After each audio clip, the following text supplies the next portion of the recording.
Hello.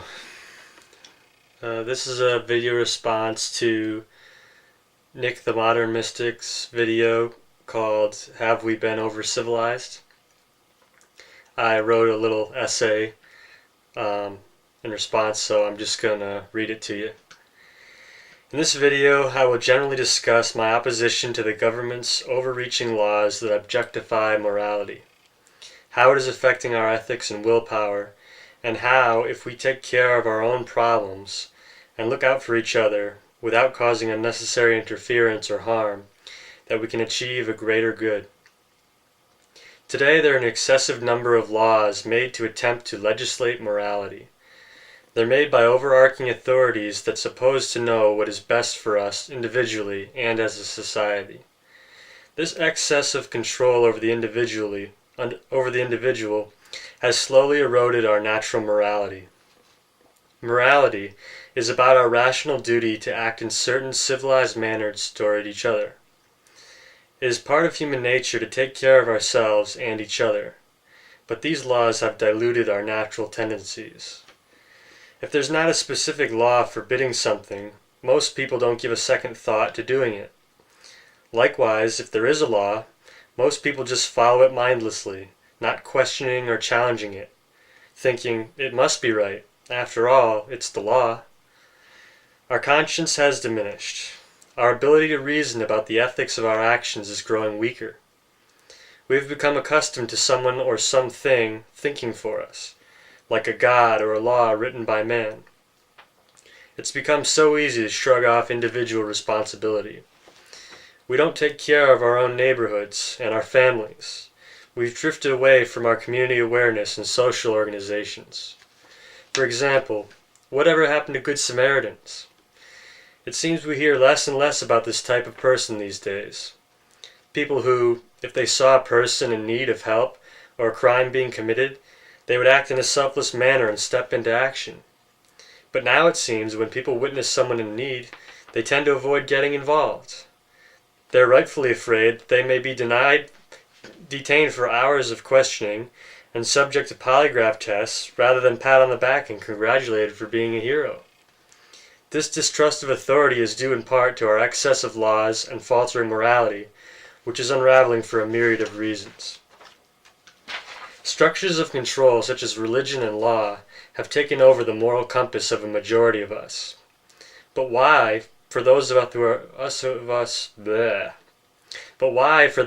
who are atheists, who reject the controlling dogma of religion, to whom its laws are no longer relevant, why so often do we lose our moral direction? Is it because we lack the willpower to think for ourselves? Has our ethical will become weak? I believe it has. And in order to restore it to a stronger level, we must radically reduce government and religious impositions on our lives and increase consciousness and education on philosophical and ethical issues. This change would create a transitory moral vacuum for many, but through this we'll be able to reform ourselves into more self-reliant, self-governing individuals. Here are a few quotes that I believe are relevant to this discussion of autonomy. One is a Latin saying, primum non nocere, which means, first, do no harm.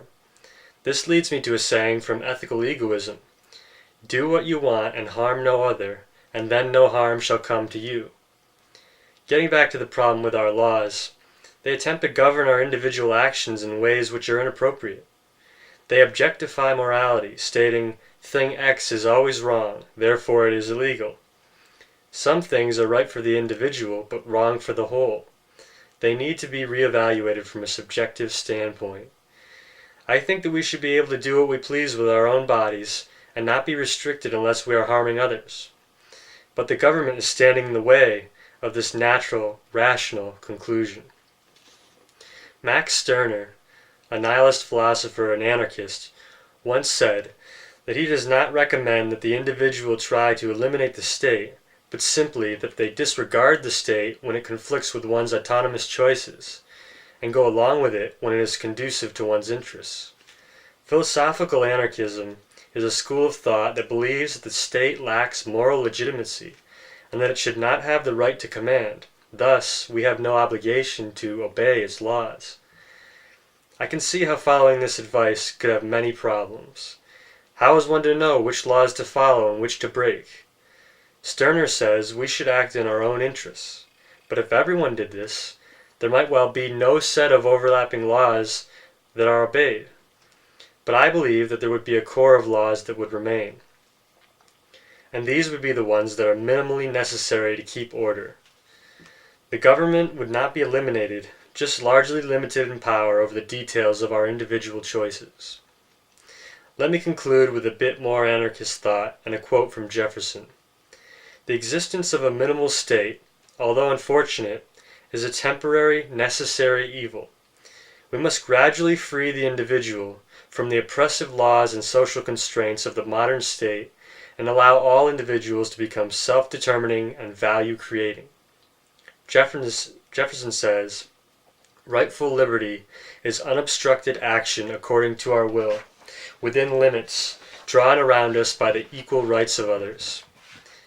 I do not add within the limits of the law, because law is often the tyrant's will, and always so when it violates the rights of the individual.